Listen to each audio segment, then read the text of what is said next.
All right, everyone. We are back for part three of Our Vote, Our Voice. We are going to start in about 3, 4 minutes, just waiting for everyone to log in and log everything out. Um, I want to say thank you to everyone that has been joining us these last few Mondays. Love the idea of us just being consistent in everything that we're doing. So please spread the word. Hi, Marlene. Let folks know that we are live, and we're going to be dealing with, our democracy, and so let me join in some folks and add in some folks.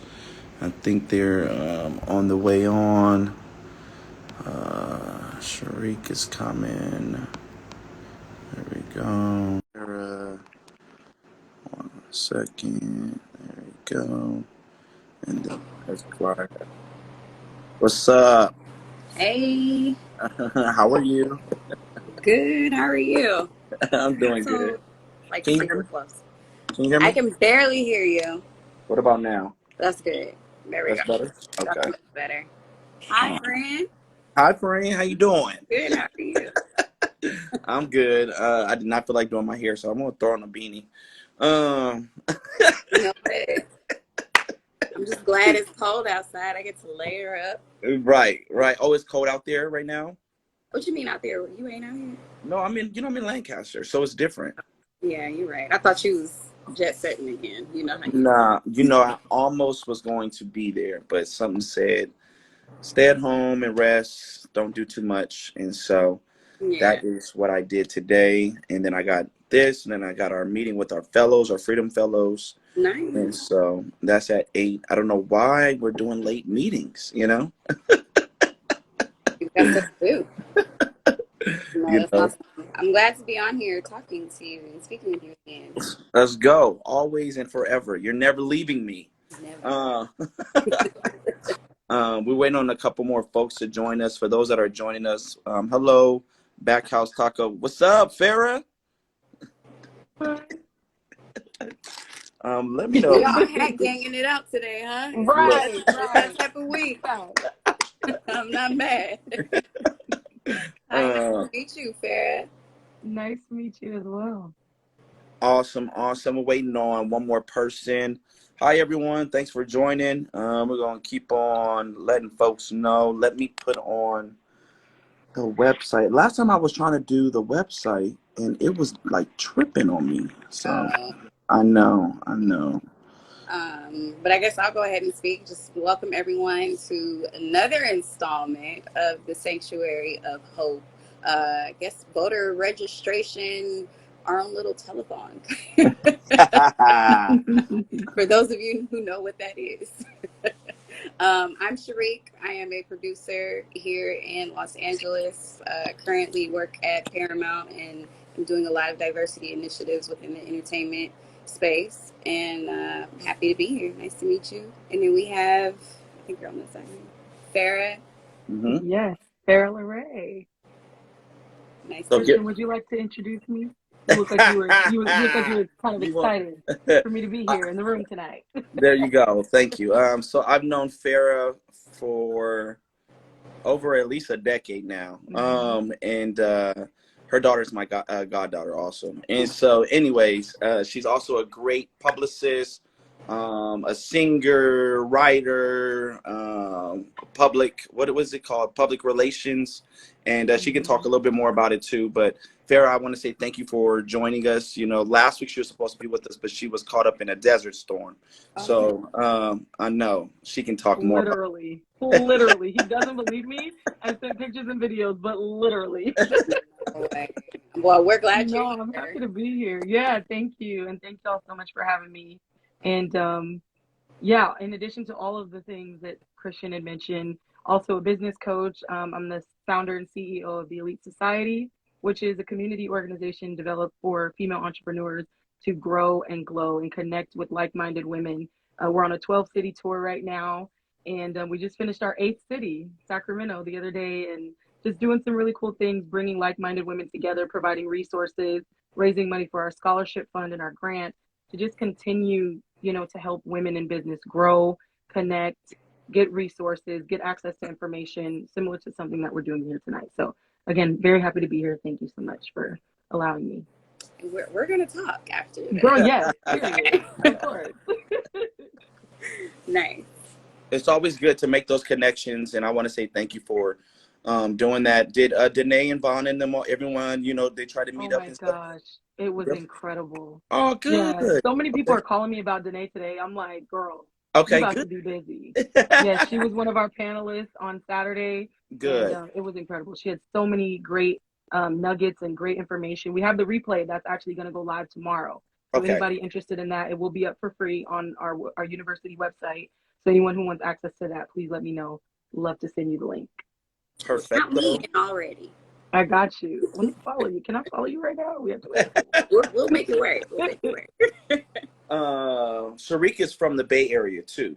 Okay. So she has a lot of different connections out there. You do too. So, Very cool. up north, I think you'll be great. So there we go. Uh, Yay. always about building those connections. So today's subject is really going to be dealing with measures and propositions. I'm waiting on Kristen. She's like the guru of that area. So while she's getting ready, because we were supposed to be meeting with George Gascon today, the Black Los Angeles Young Dims. Mm. There was something happening in LA, so I'm sure that she'll be here in a little bit. So in the meantime, Sharik, should we just proceed further and just keep rocking?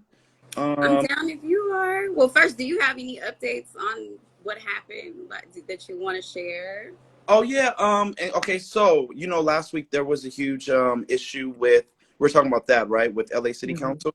Mm-hmm. Mm-hmm. Awesome. Yeah. So two people. Well, the Ron Herrera of the LA Federation has resigned, which is a great thing. For those that didn't know, there was this huge leak of straight up racist. What is it? Just Audio. all kind of stuff. Yeah, just like all kind of like just anti-black rhetoric that was leaked through social media about city council folks that really just showed their bigotry as well as their racism and supremacist mind value. And so over the last week, Black Los Angeles Young Democrats, all type of folks from elected officials to organizations to nonprofits have all stood by, like, what was going on with the anti-blackness rhetoric, and has really been condemning for Gil Cedillo, as well as what's his name, Kevin DeLeon, to step down. And so two has stepped down that were caught on that audio. We're just waiting for the other two. So we're going to be going live tomorrow. It's a virtual. I think they couldn't take the activism anymore, so they said let's do it Hmm. virtual. And so that's going to be happening tomorrow night. Tomorrow morning, 10 a.m. And so we're waiting on two more folks to resign. We have two more to go. And in this time that we're living in, with just being about culture and learning about life and history, there's no room for racism or bigotry. Sorry, I had a pizza before I got on here. That was gross. And so there's no room for bigotry or racism in any of our politics or any of our organizations. And so this is what I think that we just have some opportunity to really continue to apply pressure. So I'll have another update next week, but that's what I have right now. So We um, appreciate you for that. That's important, and people really need to know the power of our voice. mhm. And Yeah. like you said, you guys had protests. I know people was outside her house. Yes. They were really applying that pressure, and that pressure works. So Yeah. so kudos Right, to you all for really sticking with that. right now they're doing a 24/7 7 days a week, whatever, camp out in front of Kevin DeLeon's office, Mm, house. mm. They have tents. If you want to donate or anything, inbox myself or Sharik, and we'll make sure we get the donations over there. But they need food, water and all the other stuff. But people are literally on the clock, taking shifts, being Mm-hmm. of his house. And that's what, That's what's up. isn't that crazy? We're living in that society. Yeah, it's 2022. Question for those, including myself, who may not know. So once these elected officials step down, what happens? Who then fills in their spots? What happens from there? Yeah, so after they step down, there's this thing called, I believe, like caretaker or something. So the city council appoints a caretaker, which Okay. is just fills in for that city council folks until there's like a special election, and they just handle business as is for that area and that district. And then it's depending upon the council, they can put up somebody up for that spot, or they'll go through the normal election process. Okay. So Good yeah, to, good to know who those people are too. yeah, right. Yeah. And you know, I know Farrah's not. Well, I mean, Farrah, you're a little bit involved in politics. I mean, your dad has A been little involved. bit. Yeah. Yeah. So Yeah. you know, this isn't new language. It's just Hmm. us now, as millennials, Gen Zers, we just have to be a little bit more proactive about it. And so, yeah, cool, Yeah. cool, cool, cool. So I think I want to start off with measures. Right now, We there's the Los Angeles County and city measures. I'm gonna give one more time for Kristen. Let me see where I she think at. she had popped in here. Did she? Let me see. Let me Mhm. see. Kristen Uh, Patrice. no, no, no. It was Oh, Esquire Kristen to you. Oh, it's Esquire. Come there it Yeah. is. through. That. Um, While we're doing And that, mhm. if I can make an announcement while we're waiting, a little plug. please. As I announced last week, we launched the Kickstarter campaign to stop selling grandma's house. We've been getting some Mm. donations coming in, and it's doing pretty well. I actually just we just brought on Councilman Andre Spicer in Compton. He's going to be doing a streamathon with us on Wednesday. This coming Wednesday, we're going to be live, just discussing gentrification, modern day colonization, and how it affects our Black communities, and how we need to retain our generational wealth. So please, you guys, come check me out. You can find it Stop Selling Grandma's House Instagram. You can get all the information there as well. Congratulations. Hey, That's so we got to talk. incredible. We got to Yeah, talk. we have a lot to talk about. We do. Uh, there we go. It looks like she might be joining in a minute. Let's just see. Okay. So in the meantime, there are about 5 different city and county measures. I'm going to go one by one, and we'll try to just have some conversation surrounding it. Yeah. One is dealing with the authority to remove an elective sheriff. This is Measure A. Yes. Um, this measure would give the LA County Board of Supervisors the authority to remove a sheriff for cause on a 4/5 vote of a five-member panel. We'd love to hear both sides. We want to make sure that, because we're doing civic engagement, we can't say either or, but we just want to bring both of them into conversation. To yes, meaning and no meaning. I mean, also your perspective. So this is nothing has to do with Sanctuary of Hope. This is more so your own individual take on it. So by all means, whoever wants to go first, we could roll with that. I would like to give my answer, and then maybe you could feedback on it or piggyback on some of it. But last year we led this coalition called Cancel the Contract, where we looked at removing police officers from school campuses. We looked at the sheriff Villanueva of LA County. Farrah, if you don't know, this man is just like super, super crazy, right wing, and just really does some crazy off the wall things. But Mhm. at LA County sheriffs itself, they're being sued by families on a daily basis. They're over policing our Black and brown communities. They're just like racial profiling, as we see in the last year, 2 years. People have died at the hands of LA sheriffs, and specifically Black people.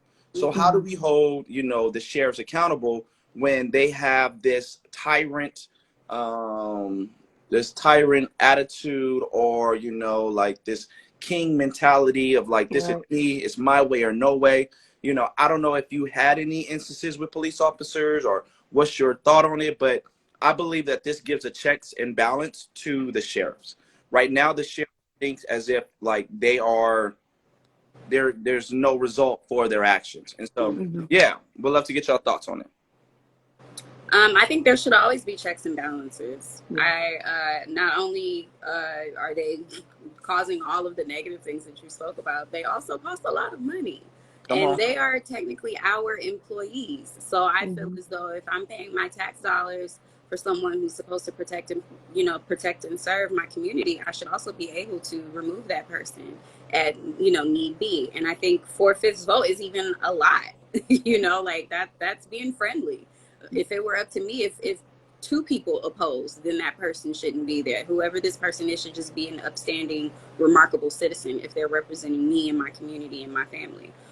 So I guess we ain't supposed to say what we're gonna vote for, but I mean, yeah, it makes sense to me because, like I said, we pay their salary and they get paid well. Yeah. So, you know, and I'm always for tracing the money, tracing where the dollars go. So if that's the case, you work for me, and I should be able to say you have been demoted to normal citizenship at that point. Yeah. No, I definitely agree. I think for a long time, I like the word power hungry and money hungry. I think those are two things that have stood out for a very long time. And I think that the system in itself has been indoctrinated to think that way and to believe that way because there was a lack of education. And now that, like you said, Black millennials are becoming more educated and are becoming more aware, we're understanding the power that we really do hold and the ability to make the changes that we have the ability to make. So, I mean, yeah, I mean, I'm not there in LA, so I can't vote, but if I could, you know, and I think it just makes sense. And I think we have to do what's best for us as a people and not just allow those in power, those in government, those in, you know, whatever sort of power they are to just do whatever they want. We now are educated enough to understand that we can take a stand, we can speak our piece, and we can make a change. Right. Well, there's an asterisk on this, being that it says that the Los Angeles County Board of Supervisors are the actual ones that do the vote, and there's 5 members. So it would have to be 4 of those 5 individuals that can actually do the vote. So it's not a public vote, but it can be a public vote if we all do our part and engage in voting the right people to take those 5 seats. Like right now, the sheriff is up for election, meaning that anybody that sees this video, go check out the sheriff's race because the endorsed candidate, there's 2 candidates, Robert Luna, and there is Alex Villanueva. My goal. Okay, cool. She gives about 10 minutes. The goal really is for everyone to become educated surrounding this. You know, like Sharik, you were saying, people, you know, they work for us, meaning that they take it out of our taxes and stuff. Do people really know that? Like, you know, like your money out of your taxes is going to these officials. And I don't even think that even our 18, 20-year-olds, they know like your money is going to fund specific folks. And so that's giving away or an outlet for people to take their power back in a way. And yeah, I'll shut up. That was good. So yeah, let's go on to the next one. Are we good on this one? We're good. I could do Measure C because this is something that I care about. Measure C within LA County, which would be a tax on cannabis businesses in the unincorporated area of the county. The tax would initially generate an estimated 10.36 million a year that will go to the county's general fund. That's tricky. Okay. That's a bit tricky. We got to unpack that. You might need to help me with that one, Christian. Okay. I love how they said Measure C is like E for cannabis. So out here in the Antelope Valley, I'll talk about that for a little bit. It is there's a huge like unincorporated area, and I don't know if you guys saw maybe like earlier this year or last year, there was this huge cannabis bust, like over $1 billion of basically marijuana seized by the sheriffs, and no one knows what happened to that money. I'm just saying. So when you think about just cannabis, we can kind of take a couple guesses. No, right. You know, cannabis has been hugely vilified, criminalized, and a lot of people that have I was talking to an assembly member, our potential assembly member about it today, is that like when you think about cannabis, like you think about like Black and brown people being policed and thrown in jail. Didn't Biden just do a pardon? Right. So you incorporate that in there to that, right? So you think about the effects that cannabis has played in people's lives. And for me, I feel like those that have been affected by cannabis should have some type of reparation, some type of something. Now that we're going to be trying to implement some type of taxes on on cannabis businesses, I'm for it personally because it's just something that is available to create jobs. It's available for folks to be what is word? I don't want to say healed, but it is medically prescribed. And so, for me, and then also you have a 10.36 million a year that will go to the county's general fund. Personally, I think that that's pretty low, but I feel like it should be more than 10.36. But And what is that general fund for? Where does those funds go to? I mean, it's usually like to transportation or public safety or to what is it? I was gonna say the sheriffs. I low key though, I think so. And so you have different pockets where it could go, but if we maybe want to be specific of where that goes to, so maybe like maybe that could be something that could be created from that. So not just a general fund, maybe going back into community and parks or parks and recreations or something. I don't know. Farrah, what you think? I mean, it would make sense if it's going into parks and recreation, right? We're putting it back into the earth, into the community, No, but I think it makes sense. Number one, I do agree with you that I think that is a very small amount, especially compared to the amount of busts and the things that people have gone through and getting locked up and all of the things that people have experienced as a result, right, or at the hand of cannabis when it's being viewed in a different way. So I definitely agree that I think that number might need to be a little bit different. Maybe not even in the million. Maybe we need to raise that to billion, right? But I think that it is something that is creating jobs. It is something, I mean, I know personally from friends and family. I've never personally indulged now, Christian. But I know from friends and family that it does have healing properties, right? So whether they have illnesses in their body or have had surgeries and have had to rub on the cannabis oil or whatever that looks like, it is changing dramatically because they're changing the formula. They're understanding how to use it differently. So it's not really just about sitting around in the house doing what you do, getting the munchies and whatever else. Like, it is creating something different for people now. So I agree with you that I'm not necessarily against it in that respect. And I think that if everybody's doing it anyway, then we might as well find a way to incorporate it and provide the opportunity to give back to our communities and to continue to build up our cities and our towns and find a way to incorporate giving things to rec centers, like you said, parks and rec, or something for family and children and things like that. Absolutely. And the budget, just for y'all to know, for LA County, like this recommended budget was $38.5 billion.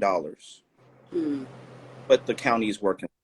So this 10.35 million, I mean, that's why I feel like it could be a little bit more specific. And it's broken. You have recreation and cultural, which is 0.7 billion. You have public assistance, 9 billion. You have public protection, 9 billion. You have health and sanitation, 12 billion. Then other, I don't know what other constitutes, is 1.5 billion. And then you have the general, which is 4.2 billion. So maybe it's going to go into that general fund of 4.2 billion. So it's still a lot of money, It's like I just put it all together. What specifically it's going to. That's all I want to know. That would into that deeper. And I think more than anything, if it's going to be anything cannabis related and anything where monies or taxes are going to anyone, give it to those people that Biden just pardoned. Like those people, they're going to need resources. They're coming out of jail. They're going to need access to health care and all types of different housing resources and things of that nature. Let's be a little bit more specific. Absolutely. I agree. So those that are watching, go look at Measure C. We want to go to the next one. Let's do it. Measure LA College District. 5.3 million bond measure to repair, upgrade LA community colleges, classrooms, and facilities. This would modernize buildings constructed before the 1970s, improve campus infrastructure such as outdoor lighting, sidewalks, and parking lots. Also to plan, construct, and acquire or contribute to housing for students and workers. I'm here for it. Sounds like a little bit of money, what I'm here for. I mean, Community colleges need help. Yeah. agreed, agreed. I mean, Farrah, you went to community college too for a little bit, right? Yeah, it was the best experience of my life. I graduated when I was 15, so my parents didn't want me to go straight to the university and were like, let's start at the community college and just see how that goes. And fortunately, at the time that I started, the school had just done a bunch of upgrades. So I was able to experience, the difference in having good lighting, even just walking down the sidewalk. There were some sidewalks that were dark, and you don't want to do that, especially being a young, single woman, and you don't really have somebody walking you to your car at night after classes. Those sorts of things do bother you. Not necessarily being able to work in an environment that is comfortable can affect you, especially when it comes to living in a dorm. I've never lived in a dorm, but I've seen dorms, and if that's technically considered your home life, right? So if you're not comfortable in your dorm or in your classroom or in the cafeteria, or if you don't feel safe, then Mm-hmm. that's going to affect your studies, right? So then the Absolutely. school has to deal with that, because now we're looking at the graduation rate and how students are being affected in whether or not they're able to successfully complete assignments or engage in extracurricular activities, just because of the environment that they're in. Environment is everything. So again, I agree with you. I think that it makes sense, and I think we can create something beautiful, and I'd love to see something like that happen.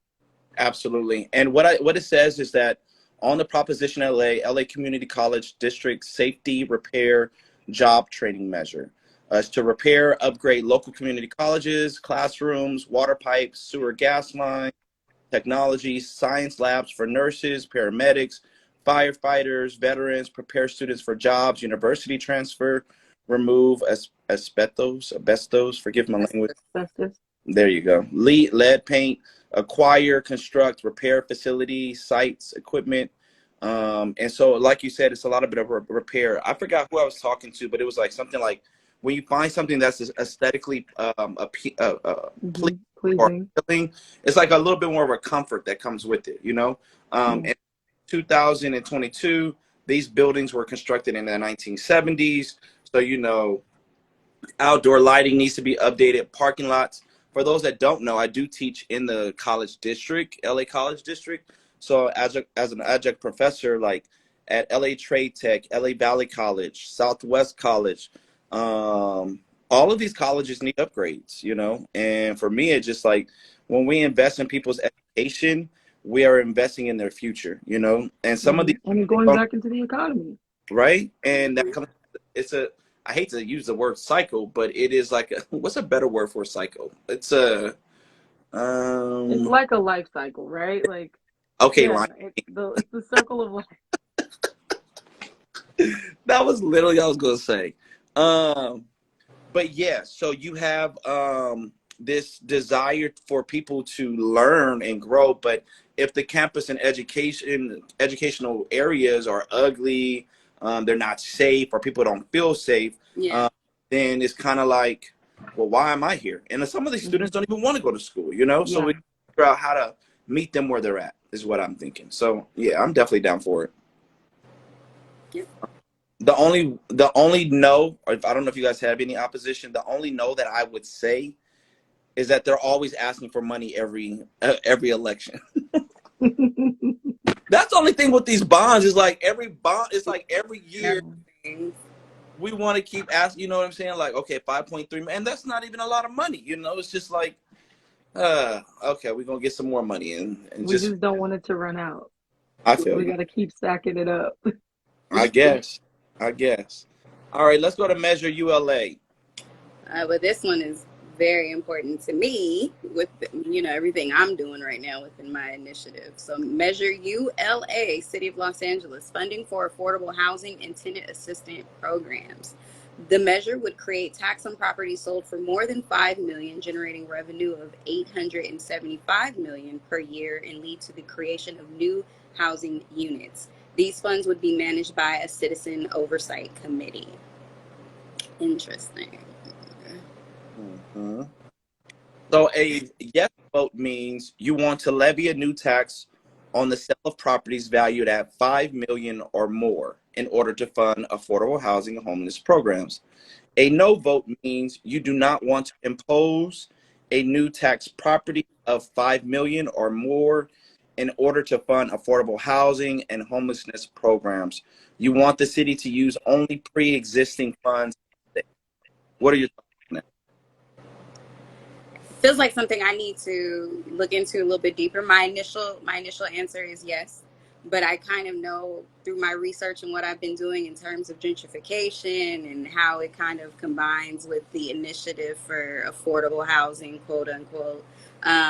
It's something I would need to look into a little bit deeper. It sounds great on paper, first of all. Like, affordable housing is definitely necessary. For those of you who know, of course, in Los Angeles, but it's expensive to live here, and there's a lot of displaced citizens in Los Angeles. And I think the money to provide resources for people in order to have housing, it's a basic necessity and it's a basic right.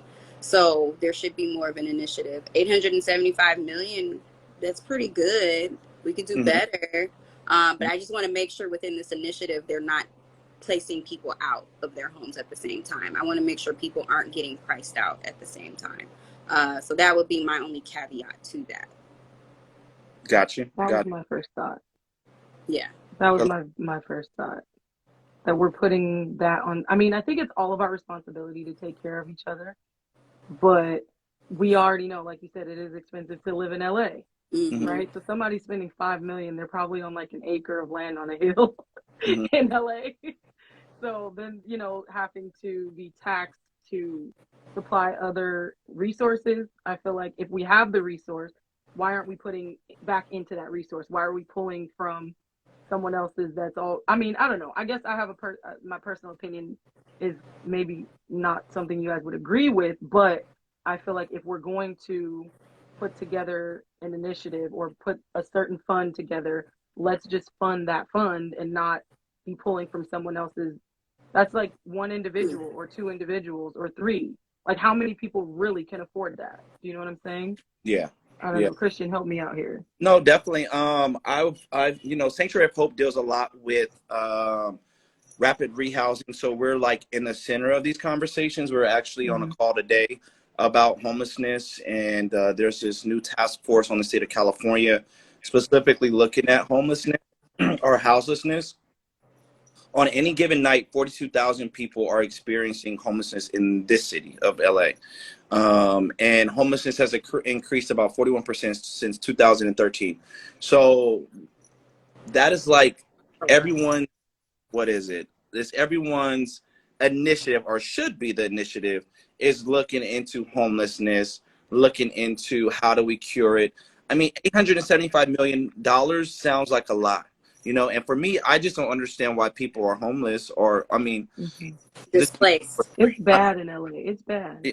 No, it's extremely bad. If you've ever been to Skid Row, like, I'm like, how do we fix homelessness when people want to be homeless? Like, how do you cure, and I don't want to say cure, but help someone be placed that says, you know what, I'd rather be on the streets and I want to do what I want to do. It's kind of like, it's kind of hard, because that's what a lot of people have been saying, or like the opponents is like, we keep investing all this money into homelessness, but is there really a cure, or is there an action plan that we could implement to cure homelessness? There are statistics that show that when you actually give, and I don't like to say homeless, I like to call people displaced. I love it. There are statistics that state that if you were to provide housing for people, then it drastically, it changes the scope of their life. B, it actually decreases the amount of funding that the city is putting out for like cleaning services and so many other resources that are expenditures that go out due to the displacement issue that we have, especially here in Los Angeles. I guess my thing would be, why would we need to create new housing units when there's already so many housing units? I agree. With that 875 million, what can we do with what we have in order to provide, resources for people that need it, and to actually drive down the cost of housing? Like, how can we drive down the cost of housing? We got enough apartment buildings, like we really do. And I see them going up every day. So, that's just I guess I would want to look more into it. And then look, she says, 17 Mecca said education, social equality programs are needed. Absolutely. It takes an entire process to help someone to overcome being on the street. And then someone else says, Queen, the big stepper. I think homelessness is an issue. However, it has to be in relationship with mental illness and financial literacy. Yes, there's definitely major education pieces that need to be had, and there needs to be resources because, like I said, with my documentary, Stop Selling Grandma's House, a lot of people are selling their legacy homes because they don't know what to do with it. They don't know how to basically revitalize it and keep it, and they end up in apartments or they end up in public housing. So there's a lot to that, and it's I want to look more into it before I give my yes, is what I'll say. Yeah. No, I feel you. And I think we get lost sometimes because we see all this money that's flowing in and Yeah. going out and all this. Like, I was on a call earlier a couple of months ago about, like, we advocated for $36.1 billion for the state of California for homelessness. Mm-hmm. Like, that is so much money. It just, to me, like, Mm-hmm. praying that God gives me $1 million one day. It's like Right. $36.1 billion, where invested into these different areas, like you said, these housing units. There's a lot of places that you can renovate and fix up. I agree with you, 17 Mecca. There is a lot of youth homelessness, and that's like our area of expertise of Sanctuary of Hope is really rapid rehousing for our foster youth, our Tate youth, anybody that's on the streets. Like, there's no one that should be on the streets, and this is where Sanctuary of Hope steps in. But I believe someone said something around wraparound services. Yeah. Alongside with this revenue per year, there should also be more investment in with like wraparound services, mental health services, financial literacy. Some of our youth that are in our housing right now, like, they're going through the wraparound services, but they have a savings plan. So a few of them already have about 3,000, 5,000. They're trying to get them up to, so when they do leave out of the program, they have a little bit of chunk of change in their pocket. And I would just really want us to really think about housing and tenant assistance program is that there has to be some type of maybe financial literacy component that ties in somewhere with it as well. And you're always talking about economic growth, economic development. And so, yeah. Thank you, 17 Mecca. We appreciate your referrals. Keep them coming. And also thank you for your leadership and your insight. Anything else on Measure ULA? I want to shout out my cousin. She's on here. She said there are enough units to house the houseless in California. There are not enough affordable homes. Exactly. That's the problem. That's the problem we need to fix. And it's funny because I moved to the Antelope Valley, which I thought was cheaper, and people are moving to Texas, Hi, Farrah. Farrah done moved to Texas. I don't live in Texas, so stop being messy on live. I'm visiting Texas because I have 2 events here next weekend and the following. But don't be messy. Are moving further, away from home. Right. Because I'm a California native. Yeah, exactly. So people are leaving home, and we don't want to do that.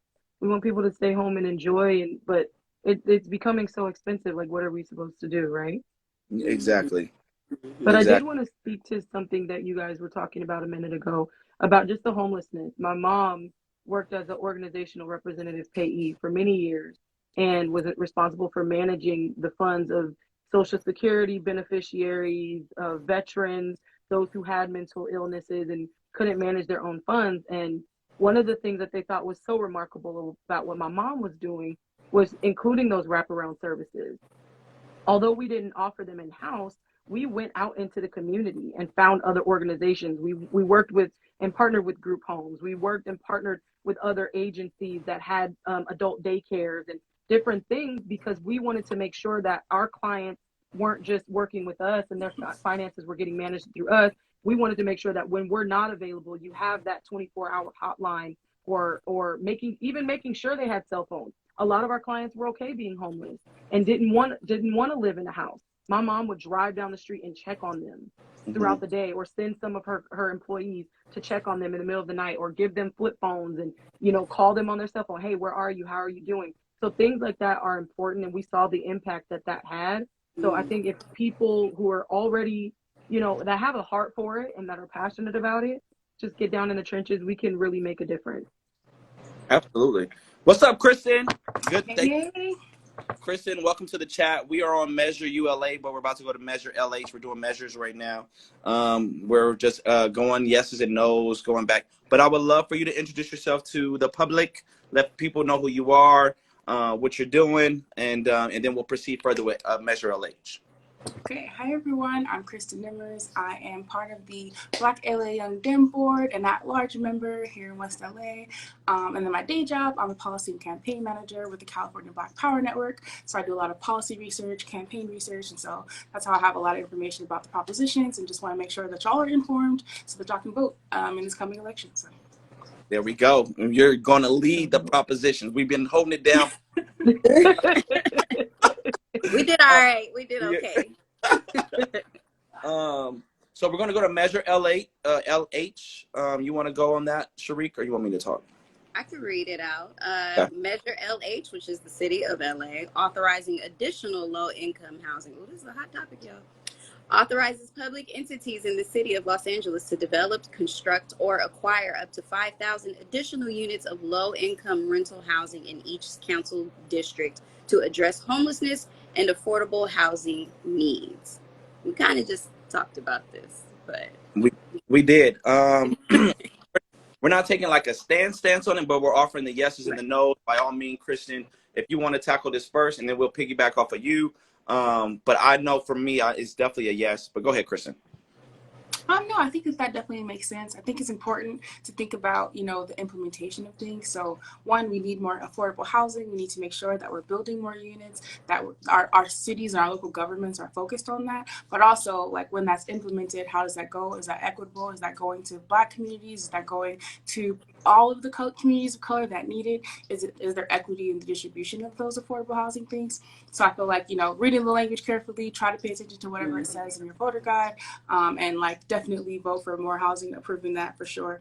But want to make sure that whatever housing policies, because it's different for folks across the county as far as like what their local measures are, but want to make sure that those measures are thinking about equity and how they're distributed. So. And my question would be like to the low income rental housing. Like, I don't know about like that's fine. I don't know about you all, but like as a single man, I be getting taxed, and I feel like I should, and not just as a man, just in general as a single person, head of the household, right? It's like, how do I become? Well, I don't know how to say it right. Have some independence. I know I get it, but I'm just saying, like, there should be, because it's not affordable out here, right? So you have single people that are struggling, that are I'm making okay money and whatnot, but I'm also not like living or thriving, right? And so how do we include those folks into these conversations as well is something, so I don't know. I want to read this comment from 17 Mecca. She said, redeveloping unused properties into affordable housing should be done ASAP. The empty Walmart in Baldwin Hills Mall. Yeah, I agree. I think I still struggle with this because, like I say, I've been researching and I'm understanding how people are being priced out. And the issue is that we have housing. It just is unaffordable. So how do we make the housing that we have affordable? There's plenty. They're building behind me right now, like another apartment complex. So how do we make this affordable? And is this the way to do it? Mm-hmm. Absolutely. I think that's one of the critiques sometimes of like the affordable housing measures. It's like, if we create 5,000 more units, that's nowhere near the amount of units that we need. Yeah. And it's often like we're creating incentives for developers to create affordable housing. But when we do that, we only require like minimal percentages of whatever they're building to be affordable housing. So it's like if they make 30,000 apartments and we say, okay, we'll give you incentives if you make 15% of that home affordable, then we still have, most of that which isn't affordable. And I think that there was like an article a couple of weeks ago that said like in LA County, like the average income that you need to afford a one bedroom is like $72,000. So like to your point, Christian, it's just like, we have like these gaps where it's like you may not be like the lowest of income, but you're still struggling to be able to afford housing. And so we need like multiple ranges of affordable housing where it's like the lowest of income, upper, low income, middle class to extras. So. See? See? And then how do people gain access? I guess is my question too. Like we know that there's Section 8. Okay, what are these programs and what are these resources that people have to sign up for? And if that's the case, how do they go up? Like there's just so many different variables. I think that just by reading this isn't spelled out completely. I would vote yes for it absolutely because it's needed, but I think there has to still be some more groundwork and some explanation as to how it's going to be done. Absolutely. Someone said we need reparations in the form of land. Agreed. Another said my apartment in the jungles. If you don't know where the jungles is, just Google it. I'm not gonna go talk about it. The jungles was $1,750. Now that same apartment is $2,500. That's crazy. 800. You know what? The apartments that I was living out here, my brother, my foster brother and foster sister used to live there too. I think it was like in the early 2000s, and it was about $600-700 rent. I was paying $1,800 this last couple of years. Mm-hmm. That's Lancaster, Palmdale. So people migrated out here thinking that they gonna get something, thinking that they get something, and low key, we're coming up to LA County prices at this rate. Yeah. The jungles it's in LA. People are asking. It's Crenshaw area near Leimert, Stocker area. It's where our people are at. But yeah, definitely, and it's happening everywhere. But I also think something that needs to be brought more attention to is rent increases.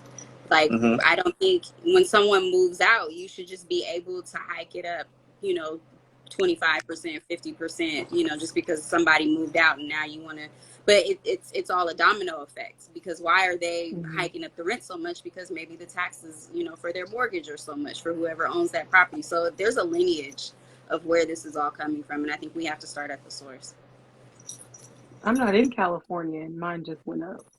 I'm like, Lord help. Right. And I'm not in Texas either, Christian. All across. Okay, so let's go on to propositions. These are statewide propositions. Kristen, can you let the folks know what a proposition is, or how does it even become a proposition, if you want to just talk about that? Yes. So this year on the ballot, we have a few different propositions. They go through, so someone proposes a policy idea, they submit it to the Attorney General's office, and then they have to get a certain number of signatures before it gets on the ballot. They submit that to the Secretary of State, and then it gets on the ballot. And once it's on the ballot, then it's up to you all to decide yes or no on these measures, and then that will go into effect beginning January next year. So one of the first propositions that we have on there is Proposition 1, which I know that you all have probably seen in the news how Roe v. Wade was overturned. And so this is California's attempt to really make sure that our rights here are solidified and that women have access to healthcare and that they're able to get the things that they need in California, because all across this country, they're making new laws to try and stop the ability of women to be able to have that access to healthcare. And so California just wants to make sure that at least within our state law, even if it isn't protected federally, we protect that right here. So definitely voting yes on that. Definitely want to hear from the other women on the panel too about how y'all feel about this proposition too. Absolutely. Scary times we are in. And I think living in California, I'm spoiled. So I think California can continue to set precedent as to where we should be on this issue. Absolutely. I think that's a super good point too, because it's the propositions that pass in this state, California sets the example for the nation all over. So if there are other policy things that are on the ballot, other things even locally, LA sets the standard a lot of the times for the country as well. LA, New York, they're these big cities, these big hubs where policies come out of that and people duplicate that across the nation, and so if we're able to get that passed here, then that also sets a standard for the rest of the country too. So yeah. Bear, what you think? California is the Wild West, man. So we have a lot of different, again, being a California native, I don't currently reside there, but being a native, we have a lot of different views. And I think we have set the standard in a lot of ways, not even just politically, right? But cultural wise, we set trends. Those big cities, like you mentioned, New York or LA, we set trends. And so I think that if there is a statement being made about what's right or wrong, or just the level of access that people should have, because we we don't necessarily get to control everything. And that's a whole other conversation, especially as women. The amount of access to resources that we have, limiting it, I don't think helps. So I think that if California takes a stand and speaks out on things a little bit differently, then yeah, it will maybe encourage other states, or just people in general to make decisions differently. Agreed. Agreed. I just want people to know that like this proposition really like affect our California state constitution. So this is going to play a huge role in making sure that the federal may say one thing, but the state of California is in control of our own, beliefs or whatnot. Okay, go ahead. Sorry, Kristen. I'll shut up. No worries. The next one, so there are two different ballots that are almost the same. And so there's Prop 26 and there's Prop 27. Both of them relate to authorizing online gambling, but they're put on by different people. So Prop 26 is put on by tribal communities, and they're trying to legalize online sports betting, but limit it to tribal lands so that you can only do it within tribal lands, which is similar to what we have already as far as like casinos can only be on tribal lands. Gambling, a lot of that is only legalized within specific spaces. And then the second measure is Prop 27, which is put on by online gaming corporations, so like DraftKings and other folks like that. And so they're trying to make it so that it's legal for them to authorize online gambling throughout the state. And so the real difference between these measures is that Prop 27 really is going to impact like tribal sovereignty, because the way that a lot of tribes make their money is through these casinos, is through the kind of legalization of this specifically on their lands, because it isn't available or people can't do it all over the country. And so a lot of the times, tribes as a community, as a whole tribe will own a casino, and then that goes to all the families within the tribe. And then the other one is really corporation based and obviously about money. And so have been saying like a neutral position on Prop 26, and so that voters can like make their own decision, but a no on Prop 27 because it does impact tribal sovereignty. I think the thing that I want folks to think about in making your choice is, how does it impact community? Like I think for me personally, I kind of want to vote no on both of them. I think gambling generally is kind of predatory, and so, like if we're allowing online gambling, are we creating more gambling problems within our communities? Is it really beneficial to our folks? Like how does it impact us, So that's personally what I would think, but I think for sure, I don't want to impact tribal sovereignty. And so that's why I would also vote no on Prop 27. Aren't they talking about like it's something with homelessness or something like that? They're supposed to like, yes. What is the Prop 27? They have vowed to give so a certain amount of the tax revenue goes to the general fund, and so 85% of the revenue that comes from the Prop 27 authorization will go to houselessness programs. It doesn't specify what those houselessness programs are, but it does say that they'll go to houseless programs. I think that is a significant draw for folks, and that's why a lot of folks are like, oh, I would vote for that because it's authorizing gambling. Why not? I want to bet on my sports teams, and then also it's going to give this funding towards housing. But I think something to think about is, are we getting housing funding to the detriment of our own communities, or are we getting housing funding in a way that is actually beneficial to us? Because right now that money doesn't really exist. So it's kind of like, if you vote no on it, you're not taking any money away from housing, and you do have the potential to give money to housing. So, that's like a personal decision, but it's just really important to think about how are we getting to the things that we want? Are these corporations kind of tricking us and pulling us into this thing where it's they might win, we might win something, but how are we really losing overall? So something to think about. I guess I don't have a thought either way, but yeah. Thank you for that. Well, I grew up in Las Vegas, California native, grew up in Las Vegas, lived in Reno for a little bit. So I grew up around casinos and the way that life is, right? So one of the craziest experiences was when the pandemic hit and everything completely shut down. Seeing the Las Vegas Strip dead was like a mind-boggling experience. Most of the economy drive in Las Vegas is from casinos. Now, I don't gamble, never have.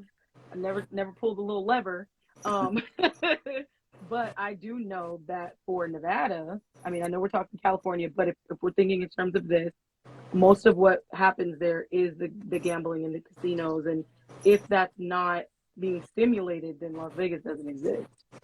So when you mentioned the the housing, how it'll go into some of the housing.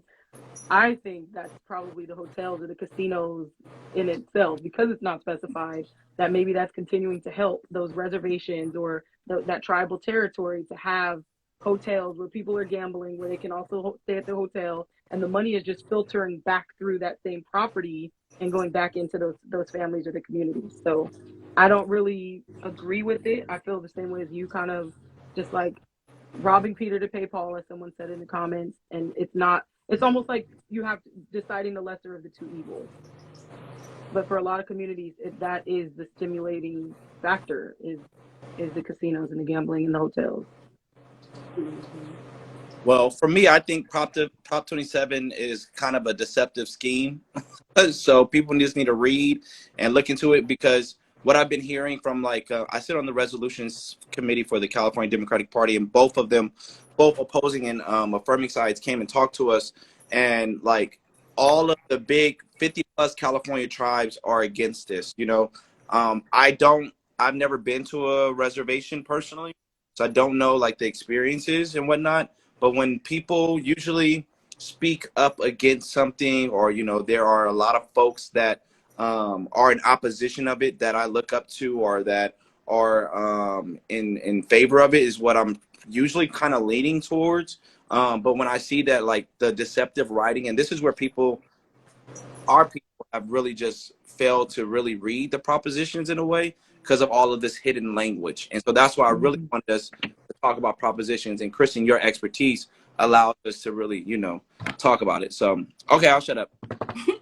I think that's absolutely true too. And I would say, if you're watching these commercials and then you feel like they're talking about something and it doesn't relate at all to the proposition, question why they are talking about this whole other thing. Like every single commercial I've seen for this measure, it's like, what about housing? They don't care about housing. And this whole thing is really about authorizing gambling. So why are they talking about housing in every commercial? What are they really trying to get you to believe about this thing? So definitely think about that. Let's see, the next proposition is Proposition 28, which provides additional funding for arts and music education in public schools. So I'm definitely a yes for that. I feel like we definitely need more opportunities in our public schools for folks to have connections to art and music. And I think something that's really special about this proposition is that it guarantees that, like, most of that money will be sent specifically to underserved schools and to schools that need it most, which I think is really important. Like what I was mentioning around like the housing, creating more affordable housing, like where's the equity in that? Are you ensuring that it's going to the communities that need it most, and that it's like equally distributed, and that folks have equal access to that opportunity? And so I think that this is really important because it's going to provide this funding, but it's also really specifically trying to drive it to schools that need it the most. And so definitely think that's important. Our schools need more arts and music. So. Yep. Absolutely. I'm on the same page with that one. And then, I don't know, if folks have thoughts, feel free to jump in. But the next proposition is Proposition 29. And so this is around kidney dialysis clinics. And so it requires them to have a doctor or other highly trained clinician in case of emergencies on staff at the time. And then it also limits the ability of clinics to close without state permission to ensure that there's enough dialysis clinics throughout the state. So you see a lot of commercials that are like opposing this. Oh yeah, and this would be a yes on this measure. So you see a lot of commercials that are opposing this, and they say that like if this is passed, then a bunch of the clinics will be closed. We won't have availability of like dialysis clinics, and really that's just a scare tactic, because written into this proposition is saying that you can't close without state permission to ensure that we have like a minimum amount of dialysis clinics. And the real thing about it is just really trying to make sure that there are like highly trained folks on site at dialysis clinics to make sure that it's the safest for patients that it can be. Because right now they don't have that requirement. It's often nurses or other, students that are in process of learning on site. And so it's important to really have someone there that has that knowledge as well. I feel like since I've been able to vote, I've seen a dialysis proposition on every ballot. this is the third time that it has been on the ballot.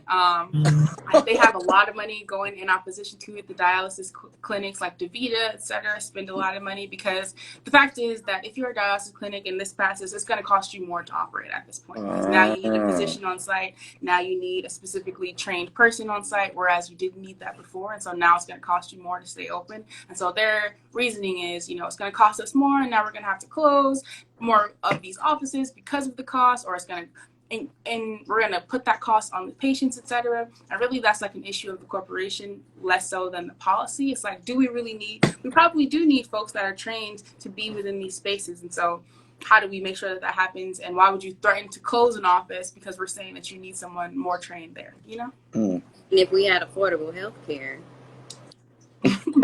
That's a word. That's a word. Absolutely.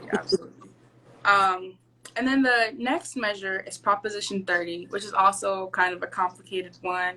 I know folks have recommended neutral. A lot of like community organizations have.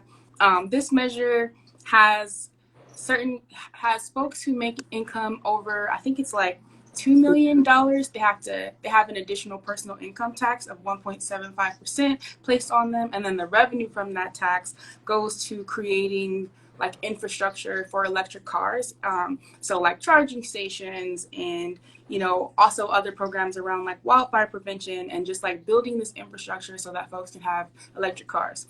Now, the reason why folks are neutral is because this measure is put on by Lyft and other electric car corporations, and so there's like this issue around like corporations using this policy to have the state fund the building of this infrastructure that they could fund themselves. Uber, they're all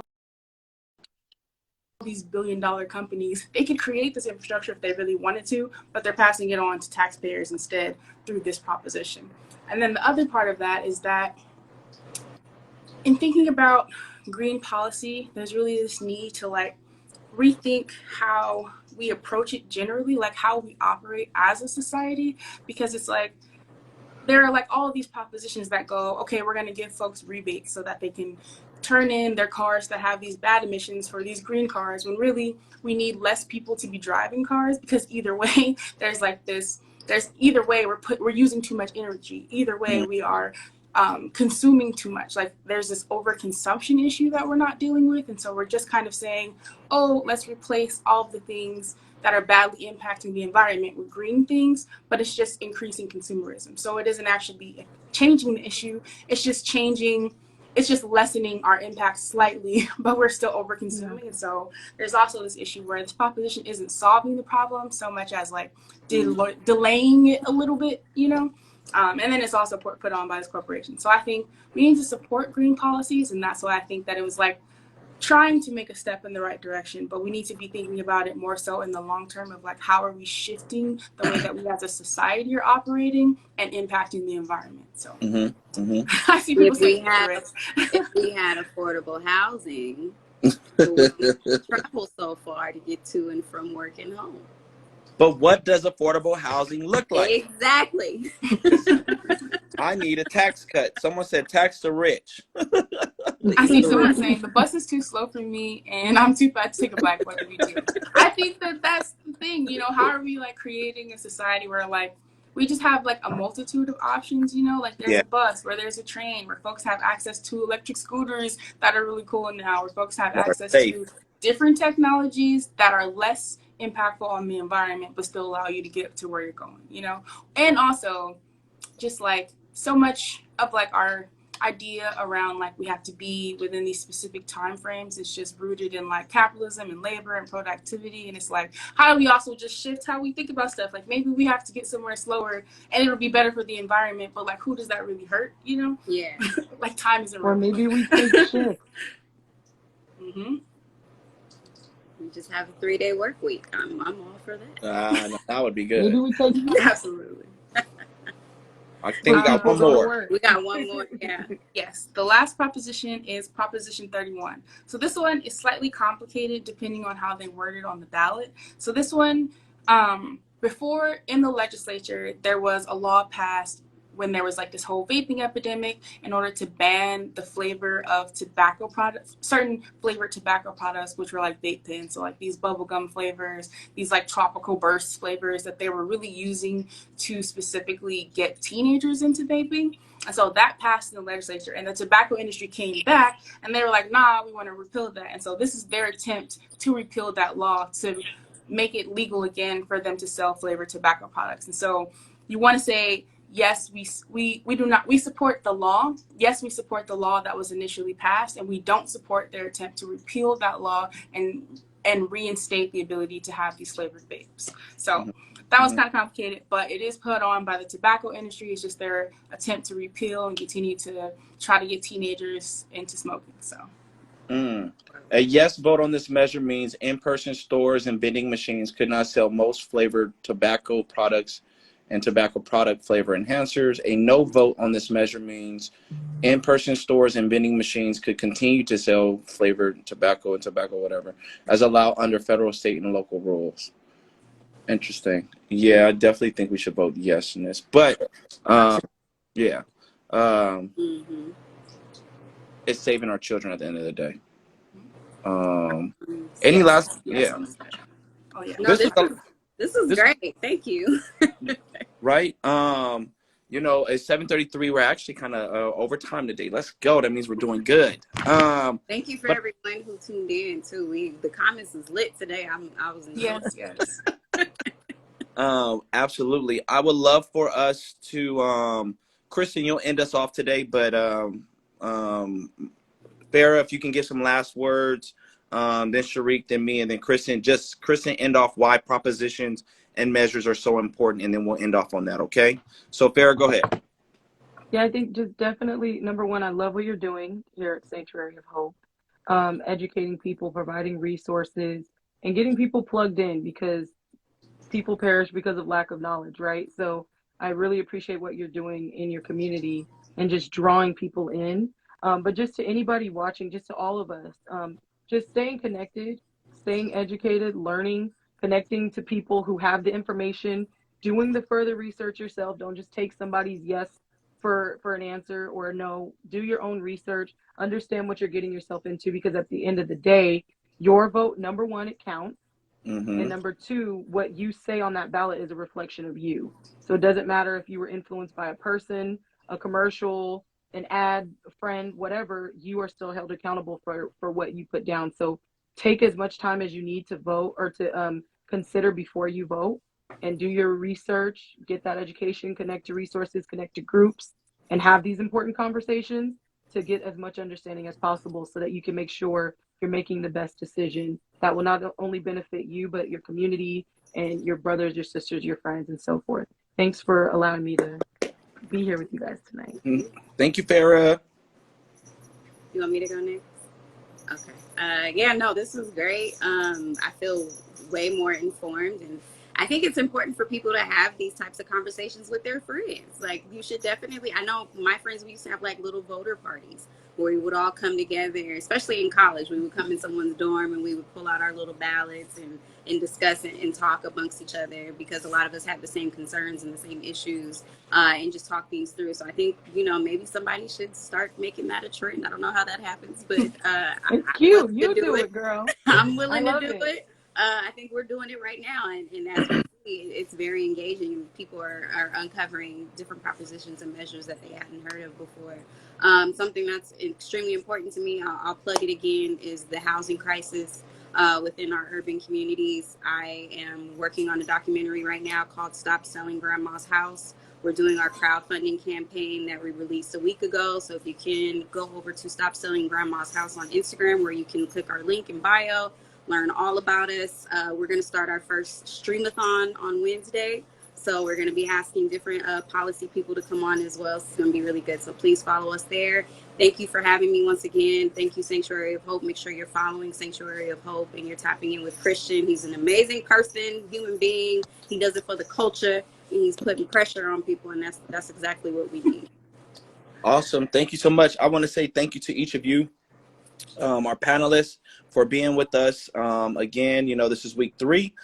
Please note, and to everyone that's joined us over these last 3 weeks and today, thank you for joining us today. I appreciate the comments in the comments as well. Please know that your ballots are out. You can start mailing in your ballots, but also October 24th is the last date to vote. To register to vote, and then November 8th is election day. So we want to make sure everyone that's watching, if you could tap into 3 to 5 people that is in your circle and ask them tonight, have you turned in your ballot? Are you planning to vote? And then also show them this series or this video about the propositions if you don't know how to explain it. Use this as a tool.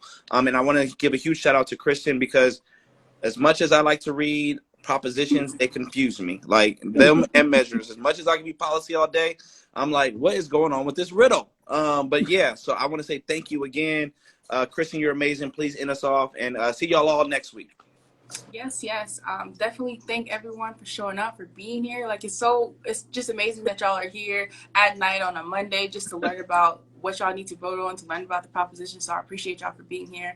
And I think I just want y'all to walk away with like the knowledge that like you have the ability to impact and shape policy, and to shape what your state looks like, and to shape what this nation looks like. And so it's really important that we're voting, that we're making decisions on these propositions, that we're using our voice, that our ancestors have fought for our ability to use. And it's really like y'all have the power to make decisions and to change the way that our policies are being shaped. So encourage y'all to definitely get out there and vote, and also know that this is only the first step. Like, if you vote for these propositions, there's also an implementation phase. When you're voting for these candidates, there's also an accountability phase. So after this, stay engaged, make sure that it's going on and it's happening how you really envision it to happen. So thank you for having me. Can you tell them about Vlad and your shirt? Because I love your shirt, and I saw you guys that have our I'm with the black shirt. Black LA Young Dems created these shirts in response to the crisis that happened last week. We just wanted everybody to know that like being with the blacks is important, because black people are most impacted across all of these policy issues. Come on. And so, bringing up black communities, being with black communities, being in solidarity with black communities is important, because it uplifts all communities. When you help the most impacted people, you help everybody. So definitely, we're all with the blacks. You can find a shirt at Blade. Our Instagram is Black LA Young Dems, and I think we have a link to buy shirts. So yeah. Awesome. All right, y'all. Thank you. Peace. Thanks, guys. Thanks, everyone. How do I get out of here?